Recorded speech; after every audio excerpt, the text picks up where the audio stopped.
okay too? Yeah, really good, actually. Yes. Oh, good, good, good.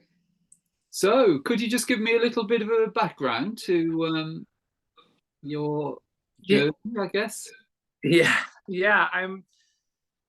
Um, my journey. Because all of this is really by surprise in a lot of ways. I would just say that my life as a whole has been pretty much like an effort to escape suffering. Like I was like, yeah, I don't know. I mean, do you want me to go into like my life story or like Well, I've been, briefly, it might help briefly, just yeah, with a few clues. yeah, yeah. Like it was, just kind of a miserable childhood. Um, with just a lot of suffering familiar in every area of my family. So not just me, like a lot of suffering. But I think from an early age that really gave me this like intense passion for overcoming that, Mm. like drive to overcome that. So like, um, and also this sense that like I was smarter than my circumstances. Like I could somehow Mm. like that this was sort of beneath my experiencing and I could do there better was possible.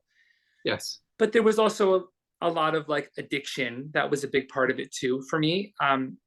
Food addiction. So like and so basically my life would be categorized by like suffering and then sort of the aimless just drive to overcome that with no real direction. Okay.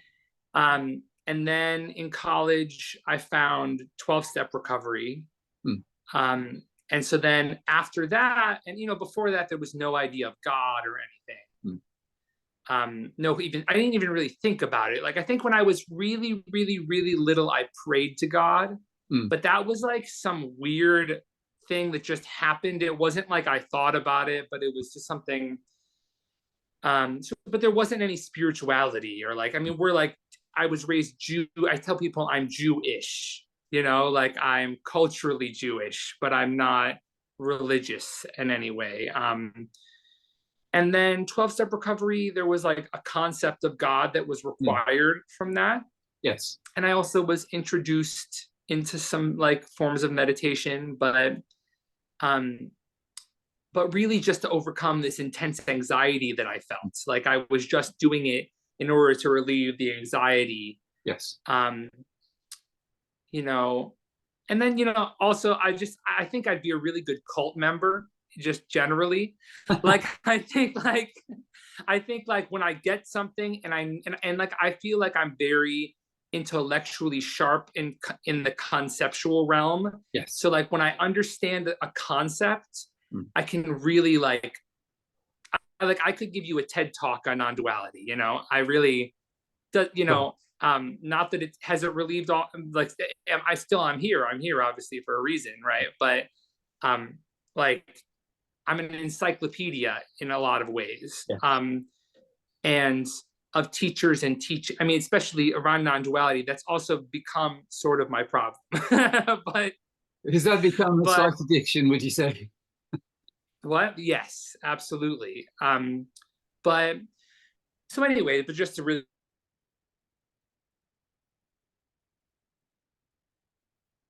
recovery, and then I'm an actor and a musician. Like I live in New York City, and I'm an artist, and or at least I've called myself that. Like I don't really hold on to that anymore. But I a part of my like acting and my singing, like it really had to do with stilling of the mind and concentration, and I had none of either of those two things.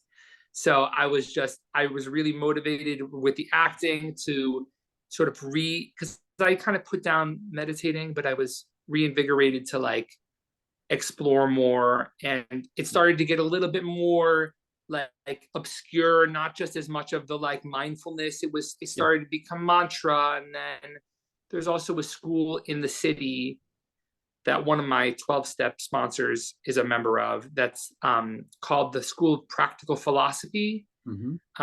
I don't know, in London it's called the School of Economic Science. Do you know the it's basically like a classical Advaitic school, Yes.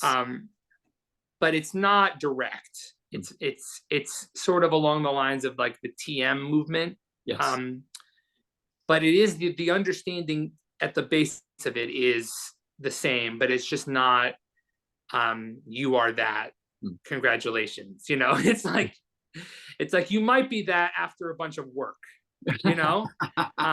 Yeah. So but yeah, it got a little more obscure. And then I found Rupert by just, I think, via Eckhart Tolle on YouTube. Yes. And then I went to see Rupert in 2020 or 2019. And then, you know, I wanted like the teacher's teacher. So I went to, Francis. on that Rupert retreat, I went to Francis, and I had be kind of like, am I giving you too much information right now? No, Or this is good? good. No, it's good. Okay. And then like, yeah, I think I got into Rupert without knowing what I was getting into, you know? Like I was just listening, and I also listened to Alan Watts, and like it was the first time I felt like something I listened to affected me like in a really palpable way, like not just a, you know, like a normal book or a normal recording. Like Yes. I would listen and I would feel peace, you know. And then yeah, but then so I would say I got into Rupert, and then, you know, again, like I drank the Kool-Aid with Rupert. And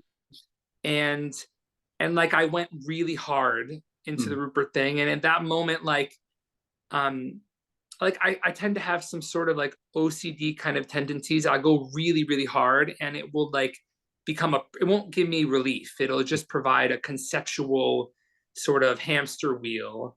That's not a true statement as a regular thing, but that is what happened. Like I used to say I had all these like non-dual existential crises. Like I would just, it just wasn't providing relief, and I would,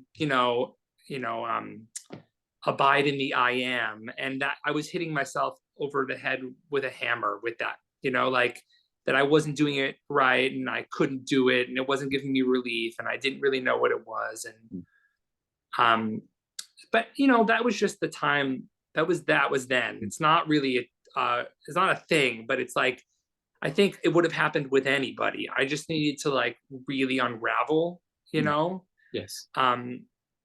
But it made me, it definitely was like I was more miserable after finding it than I had been before. And I was sort of at that point really, but I was sort of gravitating after that because it was providing such a headache to like more of like the heart-centered teachings of like, like Gangaji. And really it was just Gangaji, because I really felt like it was just this experience of oceanic, non-conceptual love. And I didn't have to try so hard.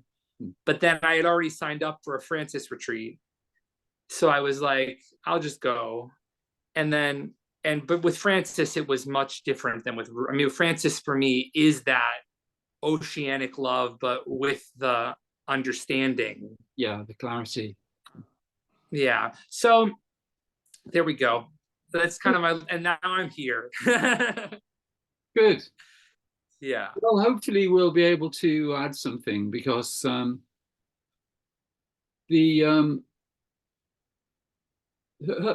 have you watched some of the videos on my channel, Elliot? I have, yeah. Have you watched any of the ones where people realize their true nature during the conversation? I think there's one of Rupert Markle and Kylie Ann, Ted Wright, and Deborah.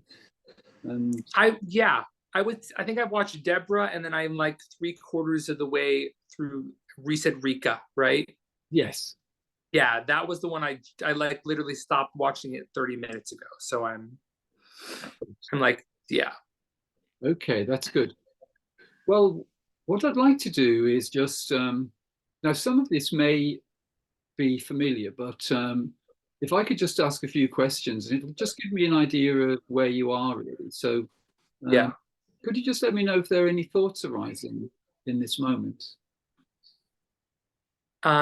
Yeah, well, can I ask you a follow-up question? I don't think I've ever really been clear on what a thought is. Okay. I think I've sort of gone under the assumption of that I know what that is, but I don't really think I know what a thought is. Okay.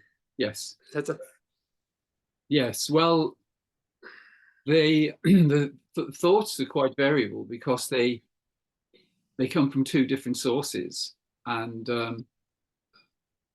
they they have different qualities. But yeah, we'll go into more depth on that. But okay. are there any emotions arising at the moment? Any emotions arising effortlessly? Yeah, What would you say is the general kind of flavor of the emotion? like nervous excitement. It's kind of a dance between nervousness and excitement. Okay, that's good. Good. So, do you feel that you can observe that frequency from a space of impersonal awareness?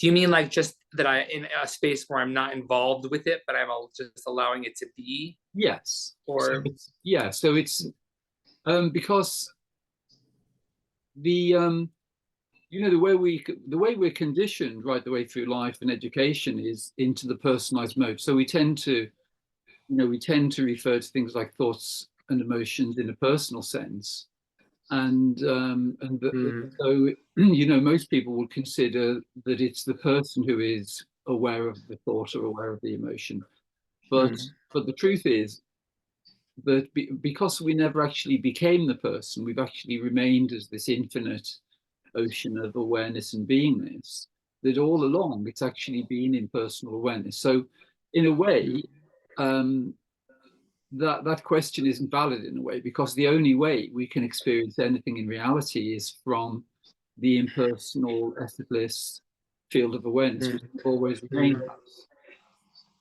mm, mm.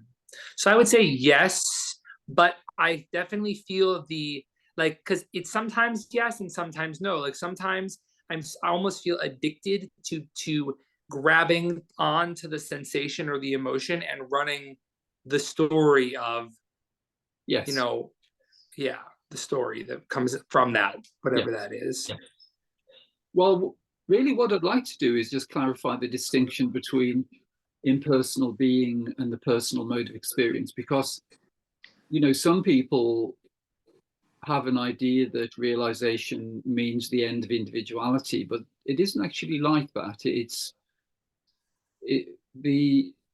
the truth of what we are has been present all along. So it's almost been like a case of mistaken identity.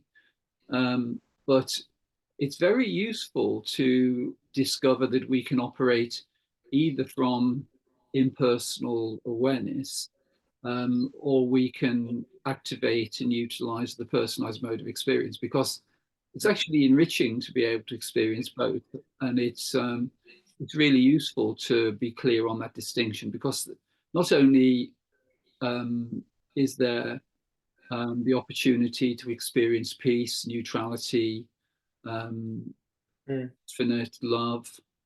There's also the opportunity to disconnect energetically from the personalized mode, which is beneficial not only in terms of utilizing the mind, the emotions, and the physical realm in a conscious way, but energetically it's beneficial as well, because um, there's a. Are you familiar with the koshas, Elliot?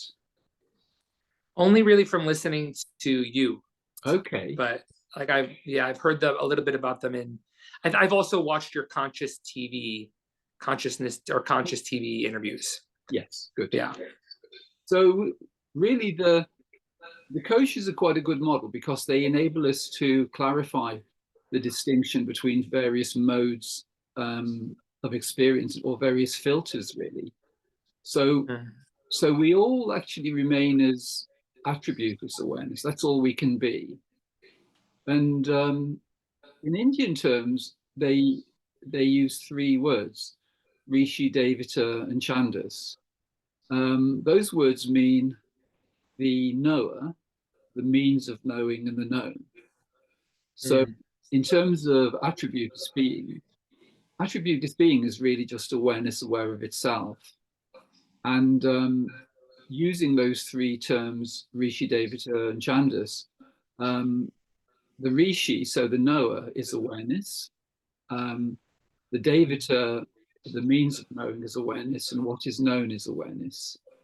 And actually, that's all there ever is in reality, because even in a kind of disguised version, it's still awareness aware of itself, but it would be a disguised version. So an example of that would be Elliot having a cup of tea. I use that analogy quite a lot. So the disguised version would be, so the Rishi is, rather than simply being awareness, it's disguised as Elliot. So Elliot becomes the knower.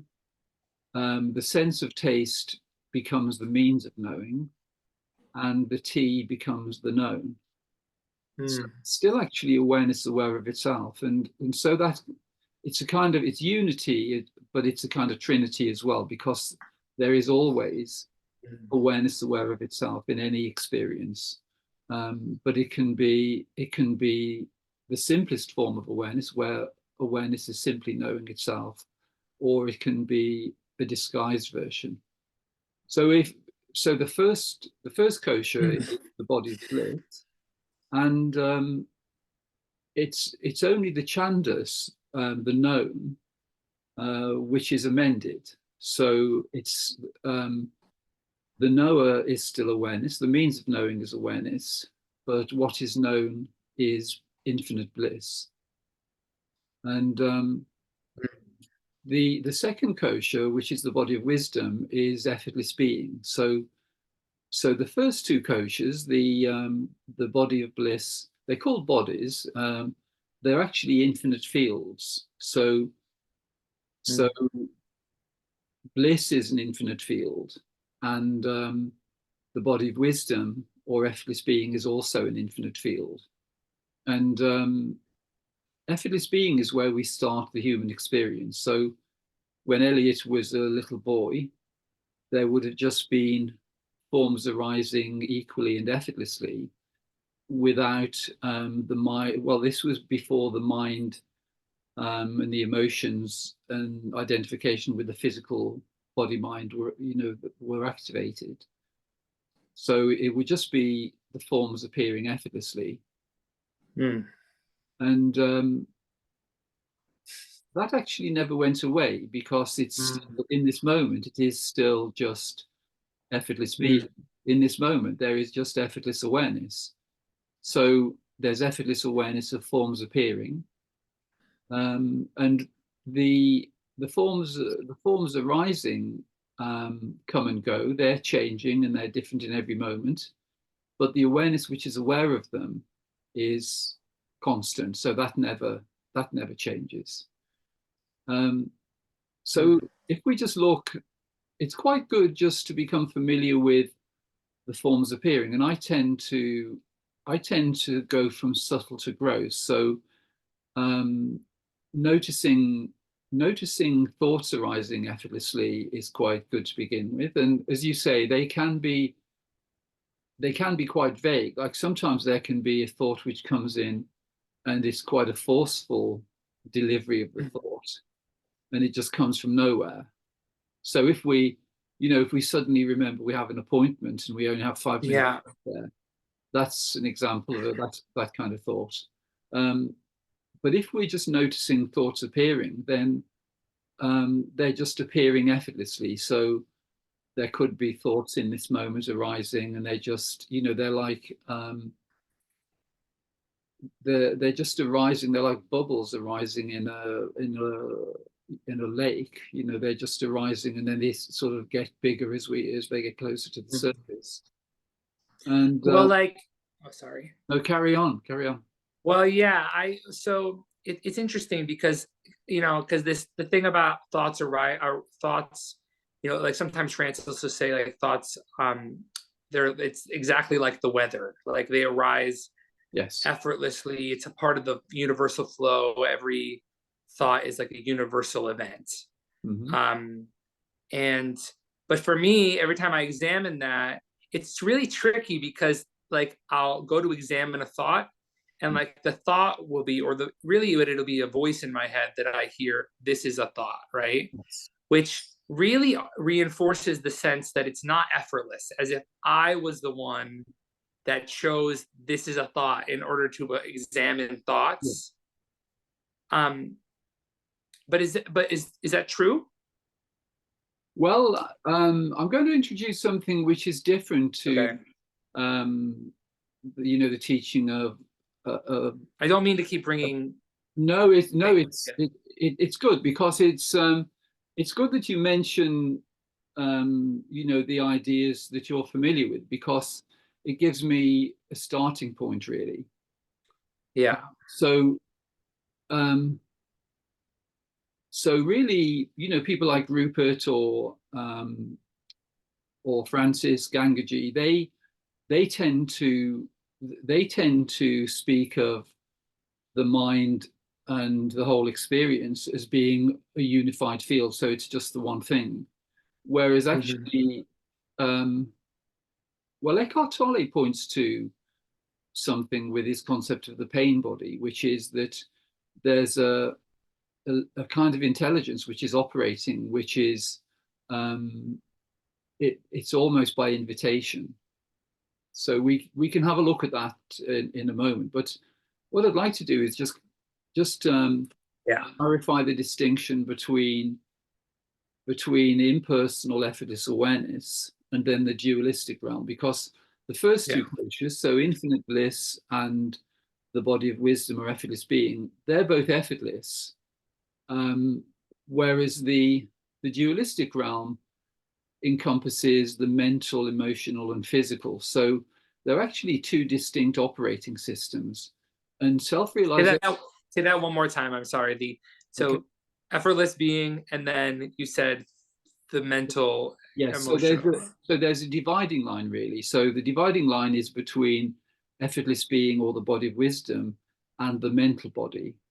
Hmm. So on the one side of it, there is effortless being or the body of wisdom Yeah. and the body of bliss. So they're both effortless, and they're also infinite fields. They're like oceans, infinite oceans within which, well, the only thing arising within the ocean of bliss is bliss.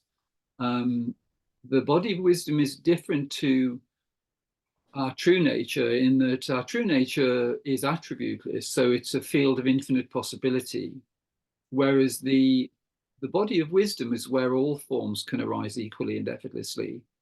And so, knowing that we have the option to prioritize functioning from effortless being, we can change the nature of experience hugely, and we can alleviate most of the suffering, if not all of the suffering.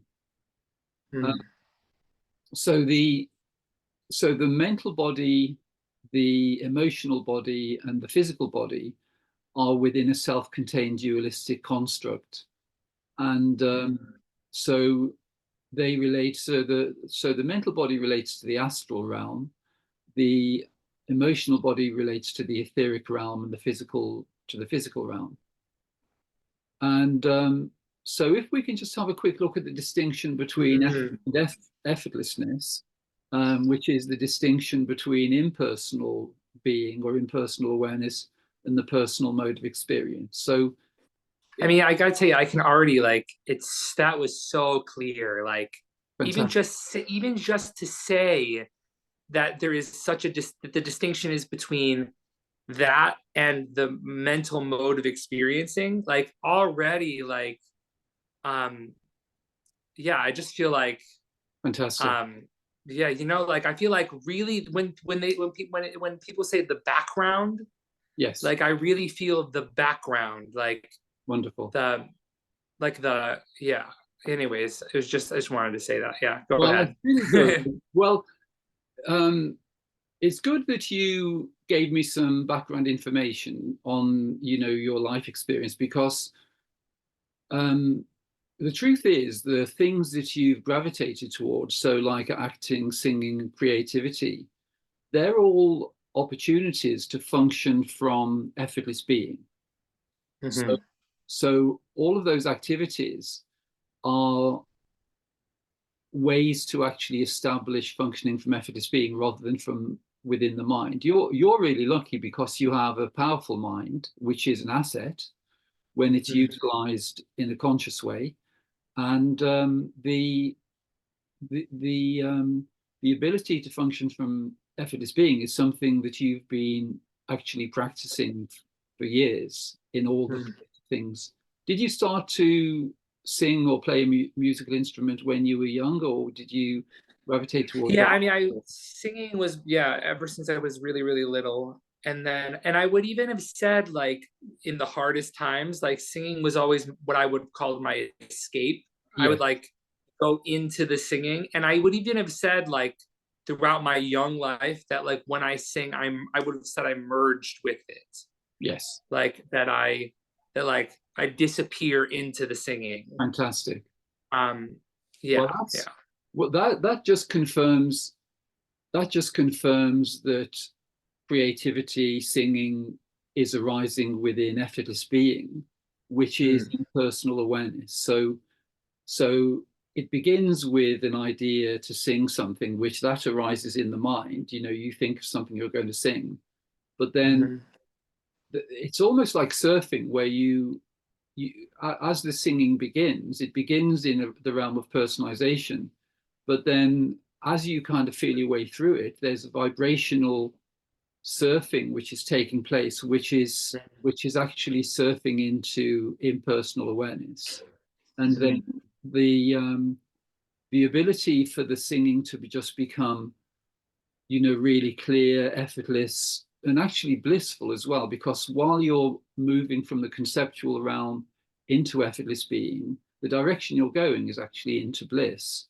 So that's why, as the singing becomes more effortless, more spontaneous, and it's kind of going by itself, more impersonal, it's actually taking you towards bliss, and you can feel that. So it's sort of Mm. it's giving that gravitation.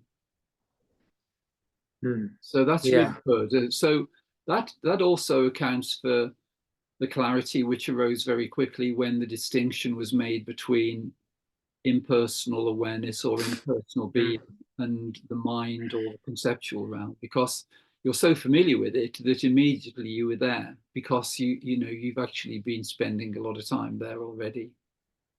Mm.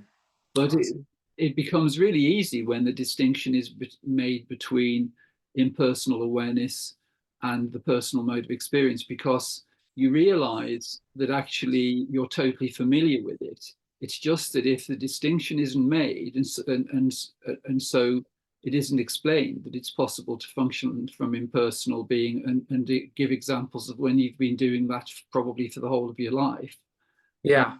then it can seem confusing. But Mhm.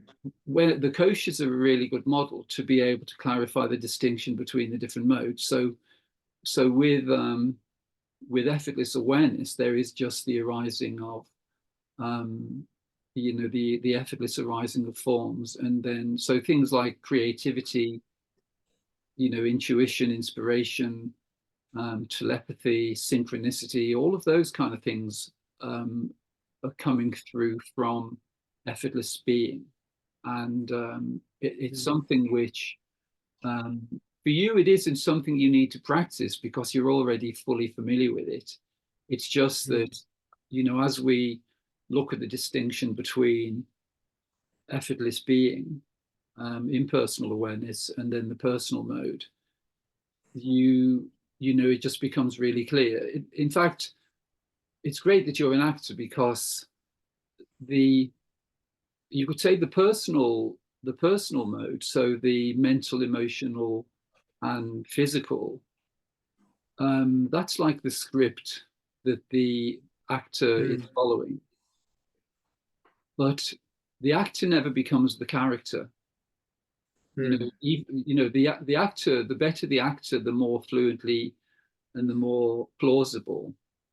But Mm. actually, even if you're doing the most wonderful job, it isn't possible for the actor to become the character that he's portraying.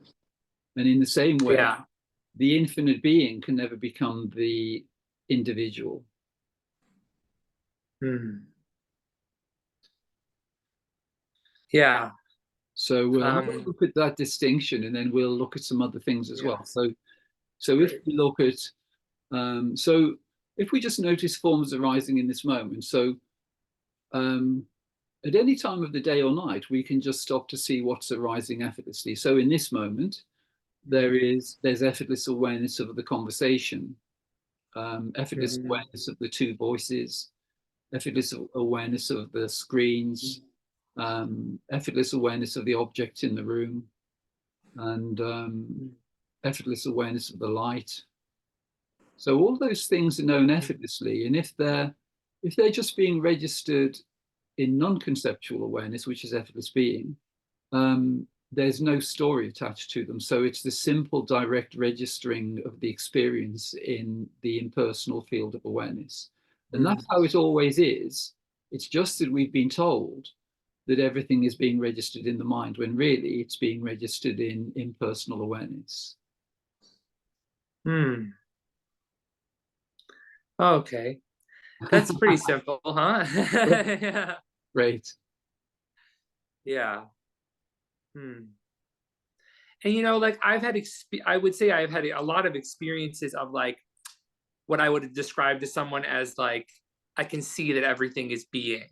Yes. Like I can see that Yes. like it's not a table, it's being. Yes. You Great. know, interesting. Well, that's really what you're describing there, Elliot, is unity consciousness, because the subject-object mode arises when the mind is activated, because the mind activates a sense of individuality. So it seems as though it's the individual who's having the experience. But if we look directly, if we take this moment, it's actually Mhm. a unified field of awareness. So in the subject-object mode, it seems as though Elliot is speaking one moment, and Elliot's voice belongs to Elliot, and then the next moment David's speaking and David's voice belongs to David. But actually it's a single ocean or field of awareness within which all forms arise equally and effortlessly. So even Elliot speaks, and that's like a wave arising on the infinite Mhm. unified ocean of awareness. And then when David speaks, it's it's like another wave arising on that same ocean. And Yeah, I would say that like I've even during this conversation, and I've had this a lot too, like where like with other friends that we're talking about the truth, and it'll be like it becomes very obvious that it isn't two people, but it's one thing unfolding. Like it's this yes, like yeah. So I've had that during this conversation too, like where like fantastic. I could see really clearly that it's like one thing Yeah, unfolding. wonderful. Yeah. Well, that's really good. Well, it's quite interesting, the example you gave earlier in the conversation where you said, well, I can understand it conceptually, Mm, but actually what you've just described is the direct knowing, which is non-conceptual. mm, mm. But there's a reason why we have thoughts like that, concepts of limitation being delivered. For instance, there some of them are, I get it intellectually, but I don't know it directly. Yeah. That's a very Yeah. common one. But let's just have a look, before we move on, at the distinction between impersonal awareness and effortless being, and the forms Yeah. arising within that ocean. Just to say, even just you a second ago, like commenting on that, dropped something. Like I really just felt like oh, it's just an idea that I don't get it. It's just an idea. Like, okay, Yeah, I don't even just wanted to say that. Like I just felt like a really deep, like almost I felt like something dropped brilliant. um into Well, my that's heart fantastic. or Fantastic. something, whatever. Yeah. Well, that's wonderful. And the relief to know, which I'll explain, is that they're not your thoughts anyway. Hmm. I'll explain where they come from. Yeah, So I keep going what you're doing though. I didn't mean to interrupt you. no, Sorry. it's good. But no, I like this because what you're doing is you're kind of updating the experiential aspect of our conversation. So it's really good to know that, there's with certain kinds of pointing that it's activating different experiences, which is fantastic. Good, good. So let's just have a look at a little one. So an example of a form arising at the moment. So are there any sounds? Are there any constant sounds in the room or outside the building, or Not constant. I actually heard you ask this to Rika, and I was trying to think of like, what's a constant? There's nothing constant, but is there no traffic noise? You must be in a very quiet. traffic. Yeah, I'm in a little quiet little hub a little bit, but Yeah. I guess there's like the sound of my heater. Okay. Is that fairly constant, or does it turn on and off? Does it have a thermostat? It goes pretty constant, but then it's gonna stop. Like, it's not forever. Okay. You don't have. Well, we'll use another example then. So, do you have natural daylight there? Is there a window in the room? Yeah. Well, it's overcast, but yeah, there's light. That's good. That's good. Okay, so yeah, it doesn't matter if it's overcast. It's because it is just natural daylight. So Yeah. So what I'd like you to do is just be effortlessly aware of the light. So the light is coming through the window, and there's effortless awareness of the light. So there isn't anything that Elliot needs to do to make that light flow through the window. Okay. So the knowing of the light is being registered directly in effortless being, in effortless awareness. So it takes no effort for there to be awareness of that.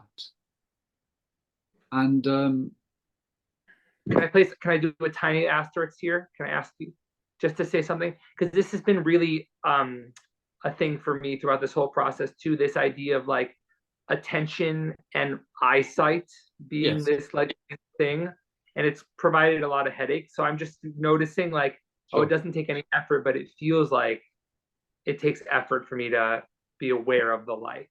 Yes. Well, you kind of switch attention, like you could say there's a degree of attention, to the screen on the iPad, and then the attention just moves to the light. But I guess, being completely clear, there is a degree of effort involved in, the awareness of the light. But for the purposes of the distinction between effortless being and the conceptual realm, it's quite good just to see that distinction. So we could say the light is pretty well effortless. It may not be completely. Okay. And then what I'd like you to do is so awareness of the light is being registered in impersonal awareness. So Elliot doesn't even need to be present for that, because it's impersonal awareness which is aware. But what I'd like now is for there to be a description of the light. So just you could describe it or comment on it in some way. And to do that requires moving attention from effortless being into the mental realm. So you'll notice the difference between the effortlessness of the awareness of the light to the need to engage the mind. And as I said in the recording with Rika, it's like putting your car into gear. It requires some effort to get some motion in the mind to describe the light. Yeah. Man, even when you just said like Elliot doesn't need to be there to register the light. And I mean, that for me also something just really like clicked. I was like, oh, like, anyways, I can describe the light. But even there, when I was just describing what happened, that was what you were talking about, of this like having to use the mind to recall something, Yes. to do about something. Yes. Yeah. I'll describe the light though.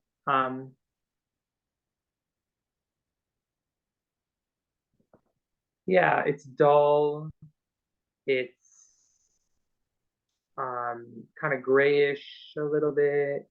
Um, it's like kind of a circular pattern on my floor, but there's a shadowy part.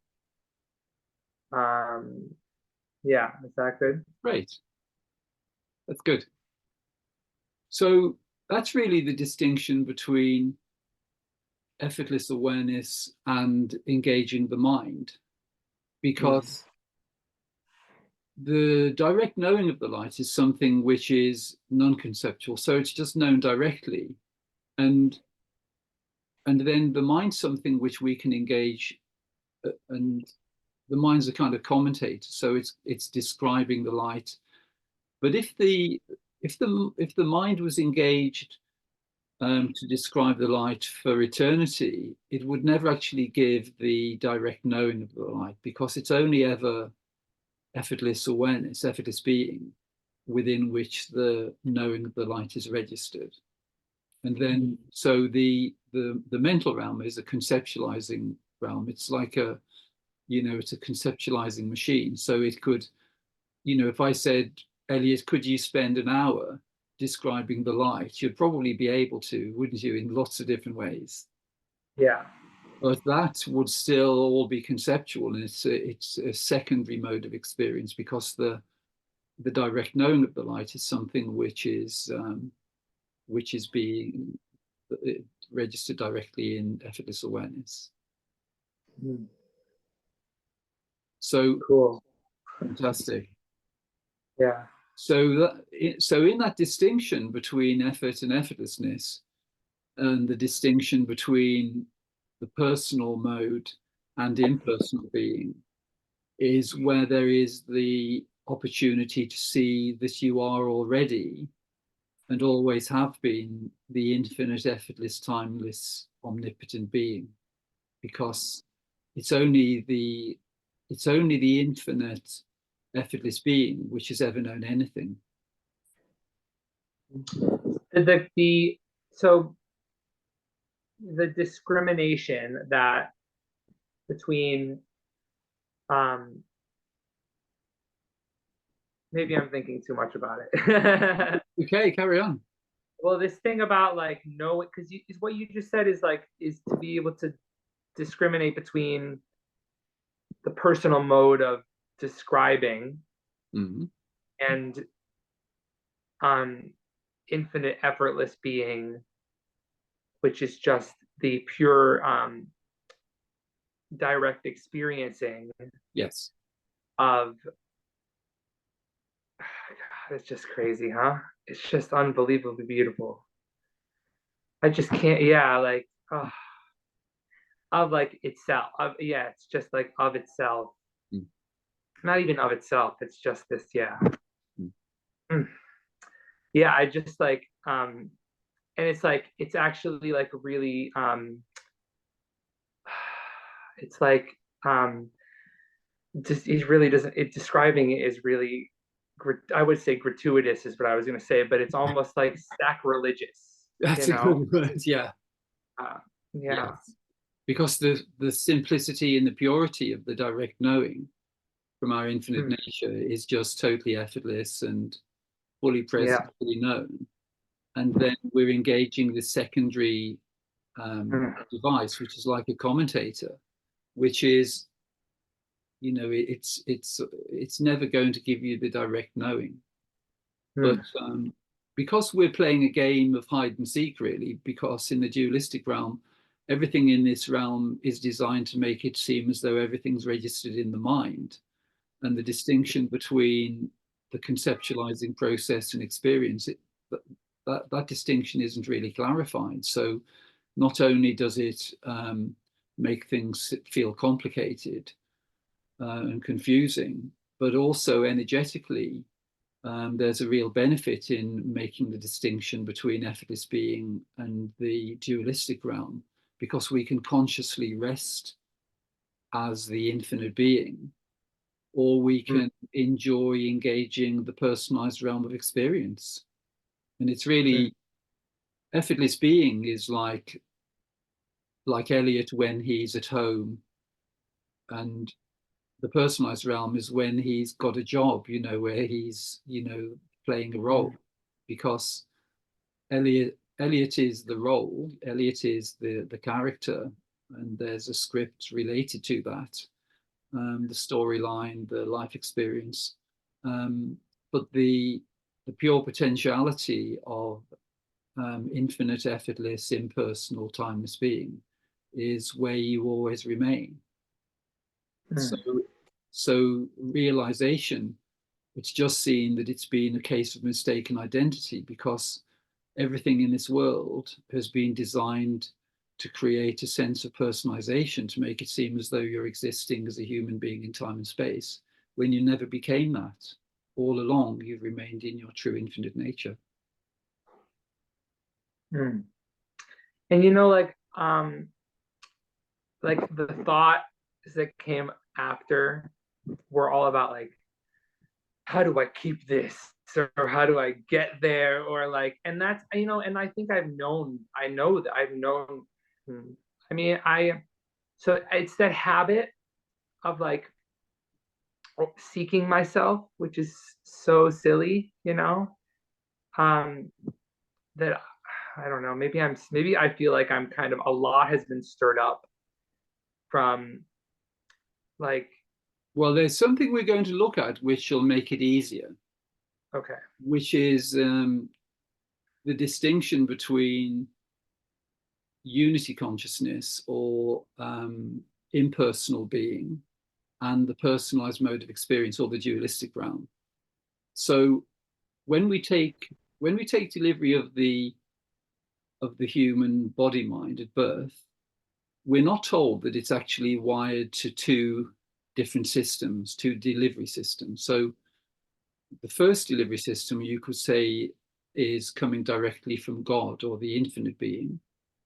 So that's where all creativity comes from. It's, spontaneity, telepathy, intuition, inspiration, all of those things, effortlessness.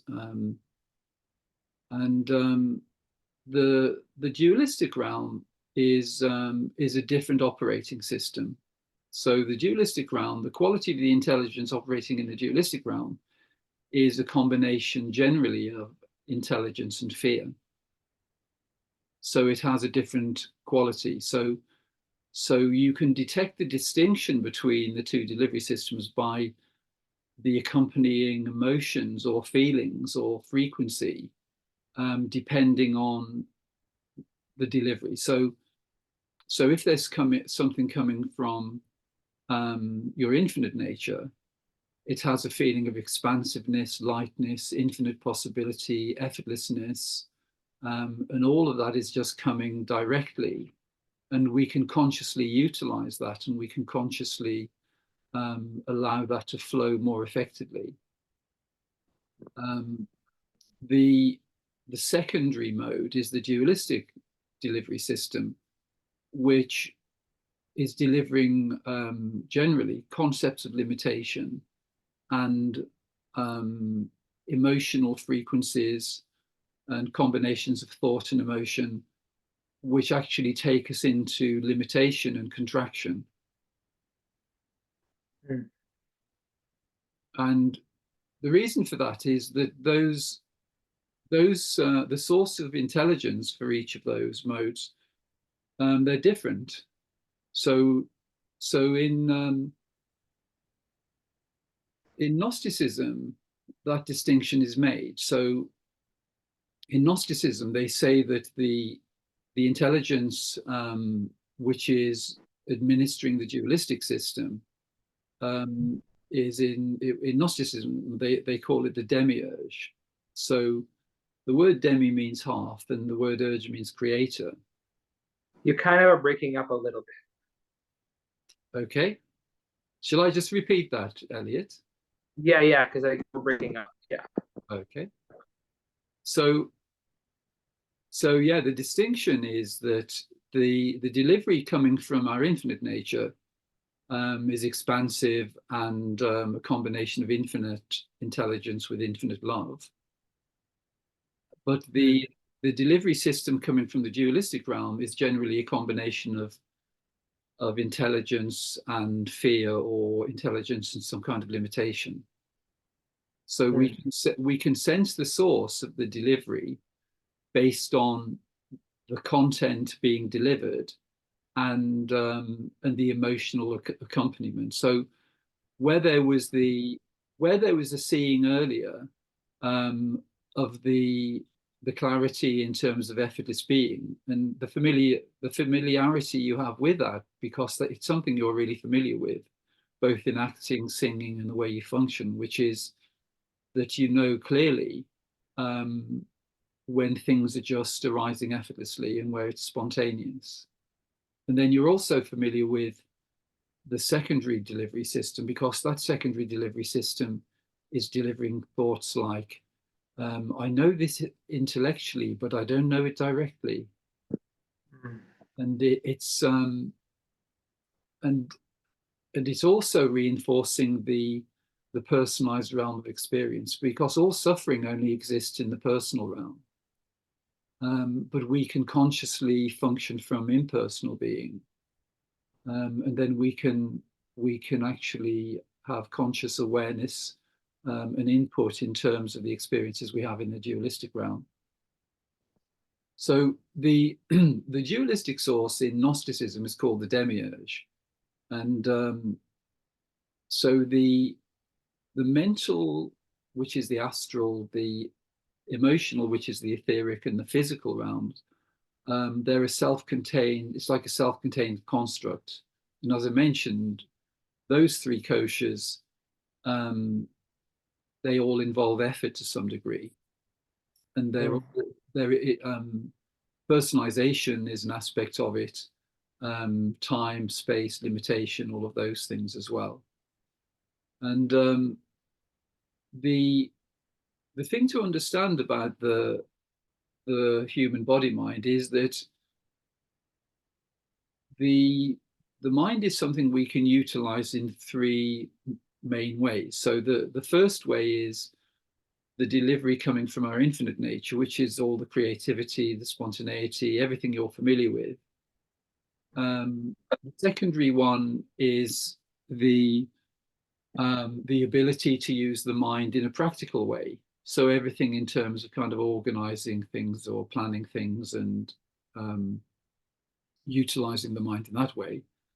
And then the third aspect of the mind is to do with this kind of energetic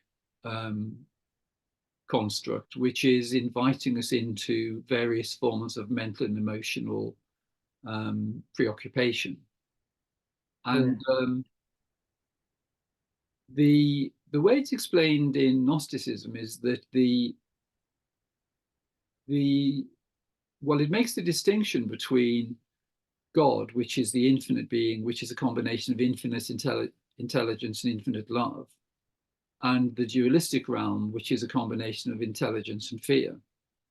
And because the dualistic realm, so the physical, etheric, and astral, that's where the reincarnation cycle exists, because it's the whole idea of kind of recycling as an individual in all the concepts of karma and all those limiting beliefs. But actually, we can utilize the dualistic realm in a much more conscious way when we understand the energetic implications of the dualistic realm, because if we're taking delivery of certain invitations from the dualistic realm, then there are energetic implications. So let's take the thought, well, I know my true nature intellectually, but I don't know it directly. Well, firstly, that isn't true, because what you've seen during this conversation is you do know your infinite nature directly, because it's the only place you've ever been, and everything is being registered in your true nature, in effortless being. But if the thought is delivered, which is a thought to do with limitation, then it's inviting you into a sort of contraction, and there's an energetic contraction. And with personalization, we're kind of plugging our energy in, or consenting to our energy fueling that experience of limitation. So would you say there are any predominant emotions operating, Elliot, for you? Right now, Or well, in your life experience generally? yeah, fear. Okay. Yeah, I mean, Let's fear and anxiety is another one I would have said, but okay, let's take those two examples then. So the dualistic realm is like a computer game, or it's actually very much like the film The Matrix. So it's like an energy harvesting system. It's the so when we so when we're engaging in the dualistic realm, we actually remain as the infinite being, but we're activating and empowering the game piece. So the game piece in the dualistic realm is Elliot, but you never became Elliot. You remain as the infinite being. So, say there's this console where you're looking at this game, which is the dualistic realm of experience. And you could say the objective of the game, what the game's trying to do is to take all your energy by keeping you preoccupied with things like fear and anxiety or limitation of some sort. But your objective as the player is to actually navigate that game and not lose any of your energy, and to play the game in a conscious way. Okay. So if we take the way the secondary delivery system works, when we take delivery of the human body mind, we're not told that it's wired to these two different systems. So it's wired to the infinite being, and it's also wired to the demiurge, or the secondary source of intelligence. And because the dualistic realm isn't self-sufficient energetically, so because it isn't in alignment with the infinite being or God is self-contained because it's just the totality. Whereas the dualistic realm is like an energy game, and all the unsuspecting beings engaged in that game are actually, their energy is being utilized to fuel the game and fuel the experience. So it's like a pay per play. And so if we take things like fear or anxiety, it's because we're actually being deceived into identifying with experiences on a personal level. So everything in the world, so everything in this game is designed to make you believe, oh, you really are Elliot. You exist in time and space. There's a start date and an end date. You're plagued with different kinds of fears, uncertainty, what's going to happen in the future, and all the normal human aspects of the experience. But when you begin to see that the dualistic realm is a self-contained construct, and it's actually optional. It's just that we've been kind of conditioned to believe that it's compulsory, that there is no escape from it, and that we're actually kind of imprisoned within it. But we never have been, because we've actually remained as the infinite, impersonal, effortless, timeless, omnipotent being all along. It's just that the dualistic realm, it's a bit like a child playing on a computer game, and he gets so absorbed in it that he forgets that he isn't the character, in the game. Yeah. And so we can unplug energetically. So let's take an example. So say something like fear or anxiety. So because nobody tells us that the body mind is actually wired to these two systems. So there's the delivery system coming from the dualistic source, the demiurge. So that's delivering invitations into things like fear and anxiety. So it works very much. It's like a mechanical process almost, and it works very much in the way computers work with things like algorithms, because it's so say there are so there's so say there's been the acceptance of delivery into emotions like fear or anxiety, then um, the frequency, the degree to which you accept the invitation and all the information to do with that particular delivery, um, there's like a data package which is returned to the central server, to the dualistic realm. So it's saying, well, Elliot took delivery of this experience of fear.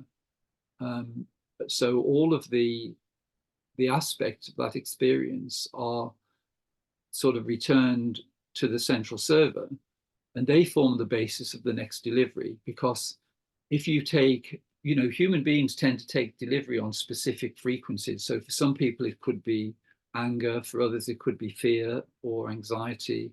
For someone else, it could be depression. And so we're kind of targeted based on. It's like it's a bit like the way YouTube works. So, if you're watching a particular video, then the content of that video, the duration of, how long you watch it, um, and every aspect of that experience are actually being returned to the YouTube central server, and on the basis of those experiences and what you're selecting to experience, it brings up the side panel where you have all the other options of different content to watch.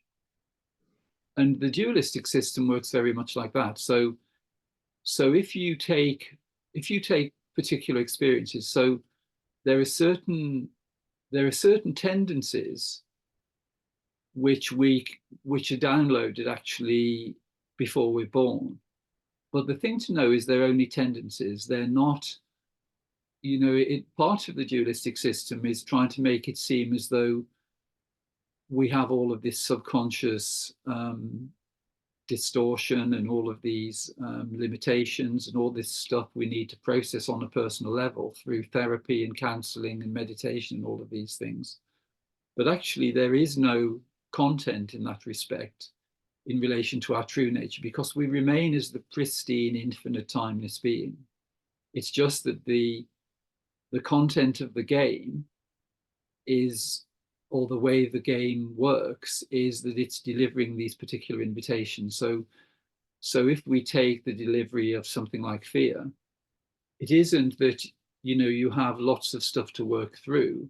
It's just that the delivery system has logged that an effective way to put you into energetic compromise is to deliver something on a frequency where you've taken delivery of it before. So if it's fear and anxiety, then the delivery is likely to be on that basis. But the incentive is to realize that it's optional whether you take delivery or not. And there's a real incentive in not taking delivery, because we fuel the experience with our own energy. So it takes, I'm sure you've noticed with things like fear or anxiety, if there's an invitation which comes along, it's inviting us into either fear or anxiety, and quite often it's based on some previous frequency. But at the end of that episode, we tend to feel energetically drained, because our energy has been used to fuel that experience.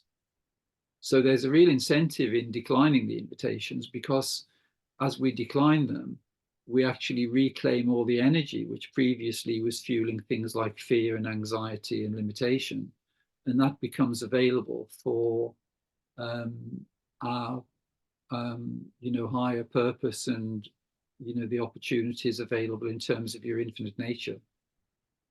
So when they're offered just to do nothing, just to leave them be, like let them not decline the invitation, is to not accept it, basically. Yes. Yeah. So it's quite good to review. It's quite good to review the themes, because The invitations, they're almost like standing orders at the bank or direct debits where, you subscribed to something in the past, like insurance or something. So you're paying this money. So there's a debit coming from your energy bank, which is supporting things like fear and anxiety. So if you look at the invitations which have been accepted in the past, then you can begin to well, you just clean the whole thing up, because basically it's like declining the invitations is like canceling the direct debit. So that frequency no longer has access to your energetic account. Mm. And you can do it consciously. So if you review the frequencies, where the invitations were accepted previously, you can be more alert when they're being delivered and know it to be an invitation, and then it becomes easier to decline it, because it's like somebody trying to sell you something that you don't want to buy. Mm-hmm. And if you carry on. Oh, sorry. Well, I I just have, so a lot of what we're talking about now, it doesn't, like, at an ultimate level, um, it isn't so important, right? It's like, No. because it's just the rules of how to quote unquote live a better life, sort of, with the understanding. But like on an ultimate level, um, is Yeah, that right? it is. It's exactly, it is. Yeah, because what is true and what is real is your infinite, impersonal, timeless, omnipotent nature. That is unassailable. That's permanent. There isn't anything that can affect that at all. It's just that we've been deceived into activating the personal realm, which is where we begin to identify with the character in this energy game. And Mm. so, like on a sliding scale, we have the option to either remain as the infinite being and function from infinite, effortless, timeless awareness. And we can then also utilize the dualistic realm in a conscious way, where we're actually regulating the energetic investment in the personal realm. And, And that sorry. becomes a conscious experience. So it's beneficial in that you're absolutely right in saying that it's a sideshow, really. The dualistic realm is a sideshow. Mm. Ramana Maharshi says it's an overgrowth. And, Mm. in India, they refer to it as Maya. So it's like an illusion, really. But while the human experience is underway, it's quite good to be able to um, be able to utilize the dualistic realm in a conscious way. Could you like um it's like there's a sense that it's possible to like go, and I don't mean this in like a go all the way, but like, because the sense is that like it's only being, right, all the way through, like, and that like there's almost like you could say that being could totally eclipse the ideas Yes. of manifest of human of whatever we're talking about, like that Yes. there's like we're ebbing and we're ebbing and we're, I've always had this real sense of Yes. this sort of ebbing. I don't even know why that word resonates to me, but like like it's something having to do with like, I don't know, like light going from like, anyways, but eclipsing is another good way of Yeah. saying it. um so I don't know, I just had that sense that Oh, like, that's really good, because that's the reality. And um, so it's realizing that we're all the sovereign infinite being in reality. It's just that the dualistic realm is trying to convince us that we're subject to the limitations of the dualistic realm, when actually we're not.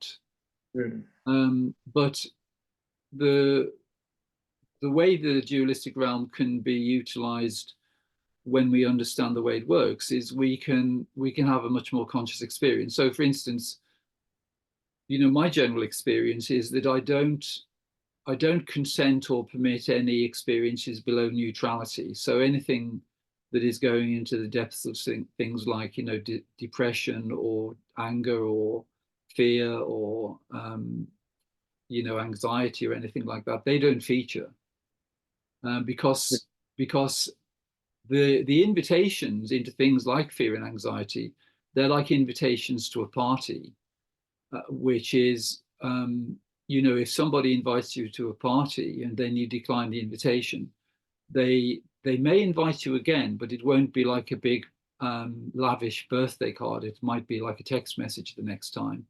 And then if you decline again, by the third or fourth time, they don't even bother inviting you. And it's the same with the invitations. The invitations only continue to be delivered because they've been effective in getting you to take delivery of them and to invest your energy in the personalized realm of experience. So two real quick questions. One is, to decline the invitation is just simply when it's offered to not go along with it, basically. Yes. To just, okay. And so is your experience then that, like, because it seems like most of my activity has been going along with the stories, or I would say, yeah, I mean, well, I guess the other question is like, oh, I don't know. Well, you made a really good point a few minutes ago, Elliot, which is that this is within the story, this is within the manifestation or within the dualistic realm. You could say there is a transformation taking place in consciousness at the moment because oh, I remember, but you can go ahead. Go ahead. Well, it has to do with, like, the one part of this sort of disallowing that seems to be important is that there are certain thoughts that I convince myself with that tell me that I'm not what I am, or that I need to find what I am, or there's a certain part of it that is convincing. Like, it's amazing how convincing. Exactly. Like, well, it's knowing that the thoughts are actually being delivered to try to get you to adopt them as though they're yours. So so you're resting. It's the solution is really simple, in that when you know and you can see directly that you're just resting as this infinite ocean of effortless awareness and beingness within which forms are arising, then there can be the delivery of certain things as invitations, but we don't really need to take delivery of them. But the way the way the system works, the whole reason for personalization, in a way, is to create a sense of limitation so that we forget our true status, which is unassailable, infinite, effortless awareness, which is constant. We've never left it, into being sort of frightened into believing that we're the human body mind.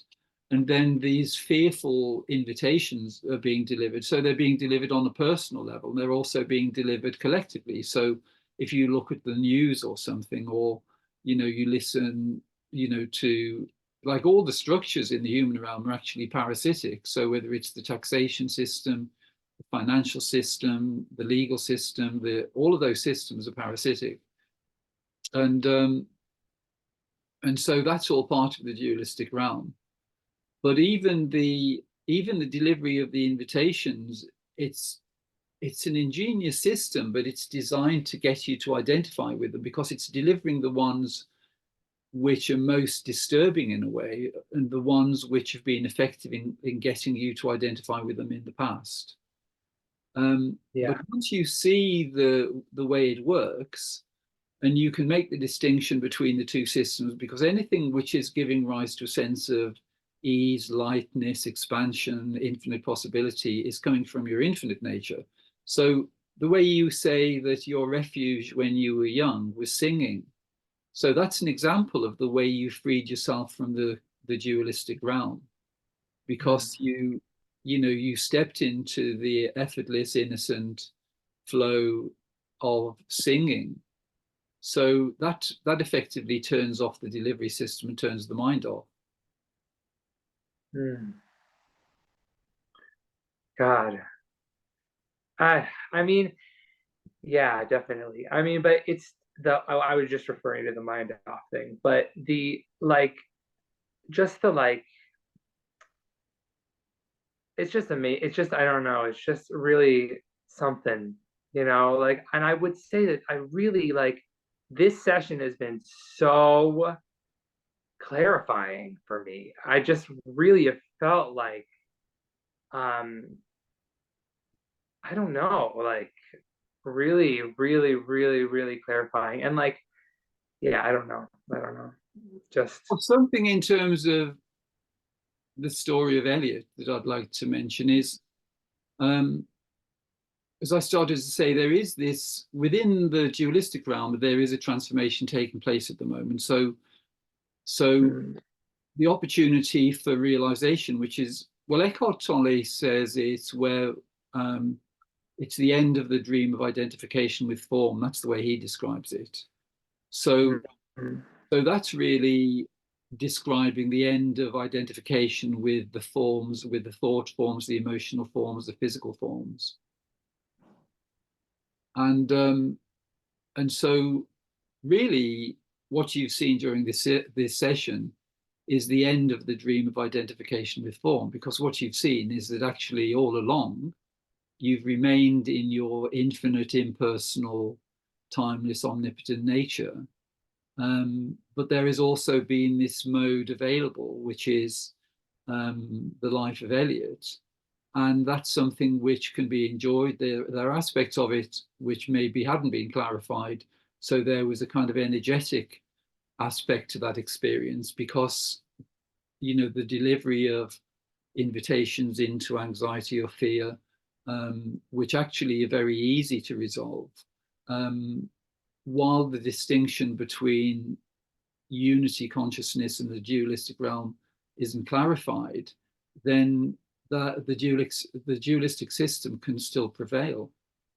But as you see that actually you've never left your true infinite nature, then you can, mm, what I can sense with you is that the the option to decline the invitations is actually going to be really easy, because now, lots of this is it's already familiar with you.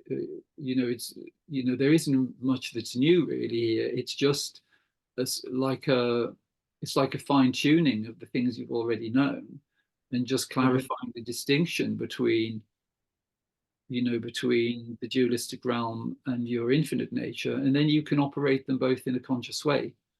But what I was going to say in terms of Elliot is, within the story of the dualistic realm, there is a transformation taking place. And so, really, your purpose in showing up at this time is because you are the infinite being. But in terms of the role of Elliot, you're in service to the infinite being. So, it's mm, to do with um, it's well, really, it's the opposite of the way we've been conditioned. So everything in the conditioning in the dualistic realm, the way we've been educated and conditioned, is into the dualistic mind-based experience. So it's the idea of planning, personalization, competing with others, creating a self-image, all of those, limited aspects, and then gathering things like either wealth or possessions or something.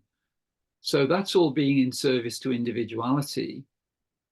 What you mm, realize is that being in service to one's infinite nature is actually where all the fun starts, because the infinite being is benign, and so it wishes to utilize your capability in a way where you can share the knowledge you have, you can um, just have a really unified experience where everything is based on infinite, universal, unconditional love. Um, uh, and then the dualistic realm can be utilized in a conscious way. So you can consciously decide not to activate things like fear and anxiety, but you can retain other things like personal love, you know, appreciation, compassion, gratitude, all of those things. They're all still available, but you just don't need to um, be taken in by the energy game which is going on a mental and emotional level. So it's really more a process of declining the parties you don't want to go to. Exactly. Get more and more of the invites you want, kind of. Exactly. Yeah. Okay. So there's the infinite love party, there's the infinite compassion party, there's the impersonal love flowing unrestrictedly into personal relationships party. And then there's the anxiety, the fear, the depression parties, the Yeah. addiction party, all of those as well. They're all available, It's like walking along the promenade on holiday, and you can go into all these different clubs and have those distinct experiences, but they're optional. Hmm. I guess another like question that comes up, and this is also sort. I can see that this is like a thought, like a future tripping thought that like somehow like um because there is this sense of like, they've said like, things come to me, I don't go to things, Yeah. or like that like I'm always at rest and that life is like flowing through you or something. But the mind says, oh, then I have to remain at rest, like I have to, as opposed to like, because, or as opposed to like being really intellectually engaged in something, or um like watching a movie, like you know what I mean, yeah, just if you could say something about that, I guess. Yeah, certainly. Well, really functioning from effortless being is what you're describing, which is that um, utilizing the mind and getting involved in the dualistic realm is like the parable of the prodigal son. So the mind says, "Oh, I know how to make you happy, Elliot. What we need to do is we need to go and have these experiences, and there are a few prices to pay. A bit of depression and anxiety and fear, but Yeah. um, oh, but that's all in the human experience. So it's making it seem as though they're inevitable, those kind of things. But actually, the mind, because the mind's very limited, the mind doesn't know, it doesn't have the capability or the capacity to actually deliver what you're looking for. So it's like a fake guide. It's like an imposter guide. It's pretending that it knows where to take you when really it doesn't have a clue. It's never left, anywhere.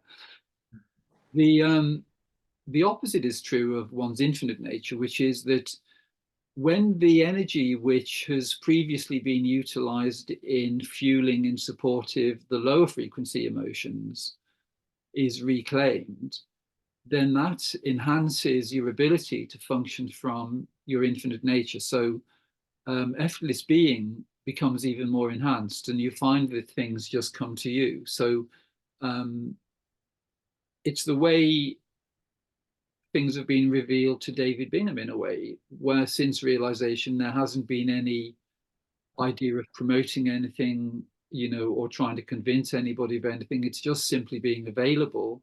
And then on a kind of frequency basis, there's, certain people where there's some resonance, and they're exactly the people, where there's benefit in having a conversation. But you can't go and find them with the mind. But the infinite being knows exactly how to match those people up. And so really it's having the conscious intention to be in service to your infinite nature and just seeing what is brought to you really. But what I would say, and I say this to quite a few people I have conversations with, is that everything about your life experience so far has actually been like a training course which you've been on, which you weren't even aware you were on it, where everything, all the experiences you've had are completely valid in terms of your version of how you can impart or convey this knowledge and, assist others to realize their true nature. So Mm. all the adversity, all, you were saying how you looked so deeply at all of the different teachings and things. The reason for that, like it was made to look as though it was Elliot who was seeking all of that, but actually you've been on this training course where you've been learning all of that, so you can relate to anyone, wherever they've been, because you've already done it. Mm. Mm. Yeah. Okay. Uh, yeah, so great. Um, I think maybe I just need to let it digest. I think that's like a lot of it too. Um,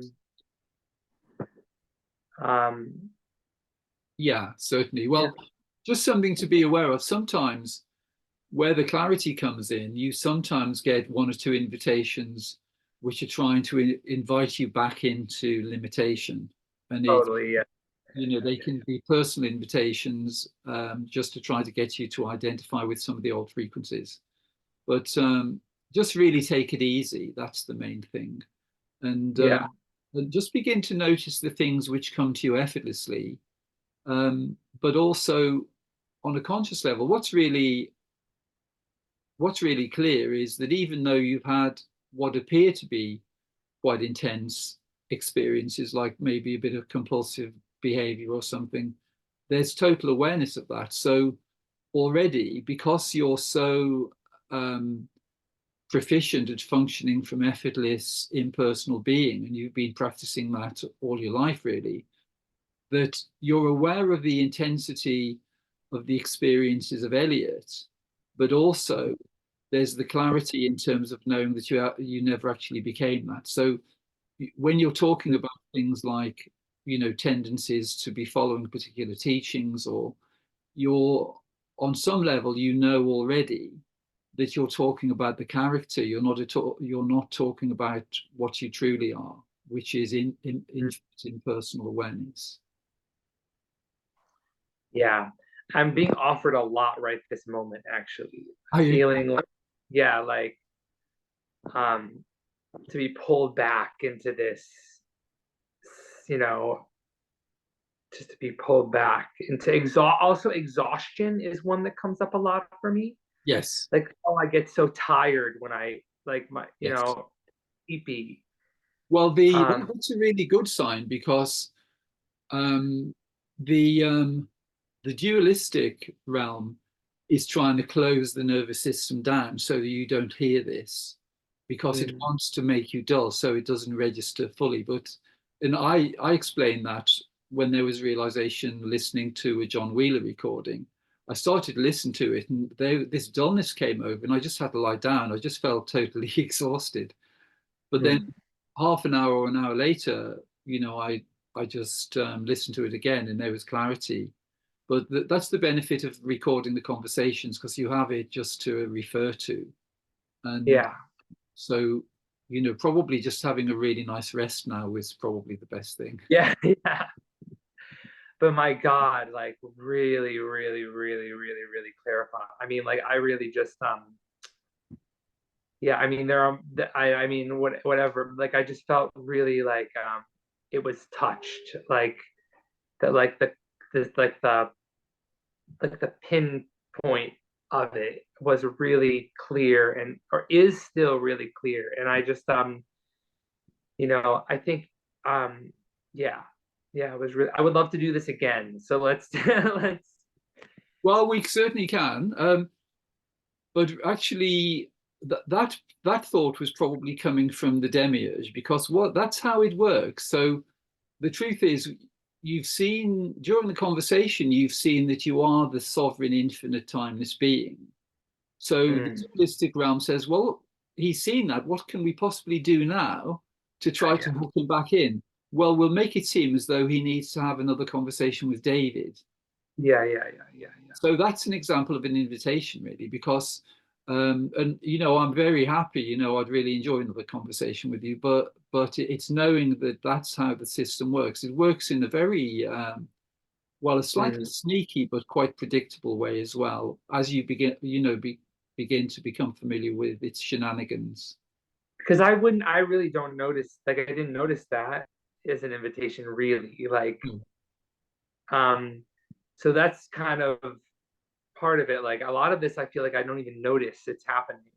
Well, it's an ingenious game, really, and because you're the infinite being, you kind of set it up as a challenge, really, because um, we're not told that there's this delivery system, and it's like there's an adoption process going on. So what happened is, you could say the dualistic realm, the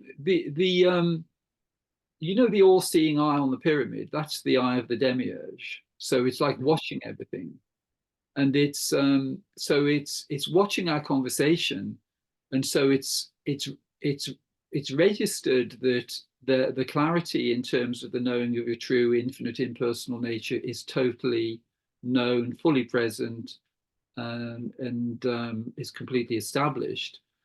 But because the dualistic realm doesn't want to let go of your investment, it wants to keep you investing mentally and emotionally in the dualistic realm so that your energy continues to fuel the matrix.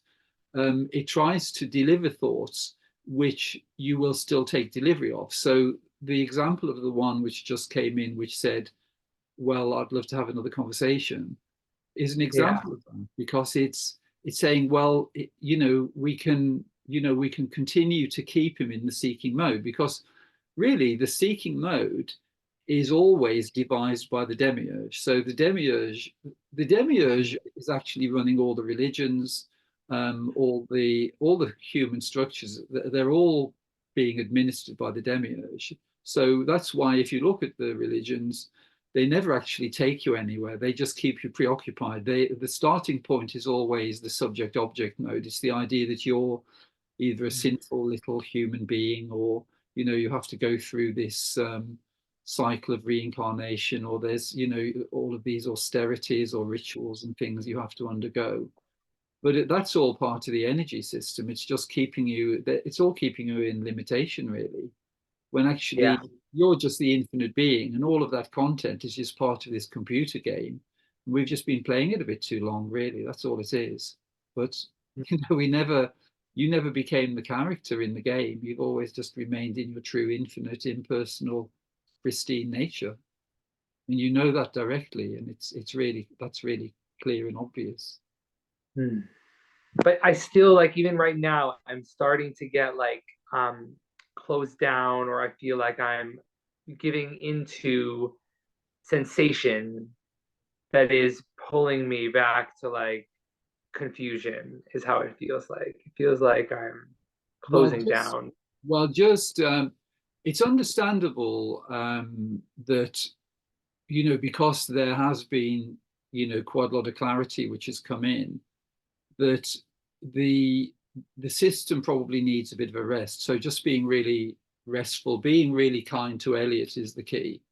And on a Okay. daily basis, what I would say is um, a sort of general approach to life is to not adopt the sort of mainstream version of things. Most people, they're striving, they're working too hard, they're preoccupied, in a fear-based way to do with things like income and all sorts of things like that.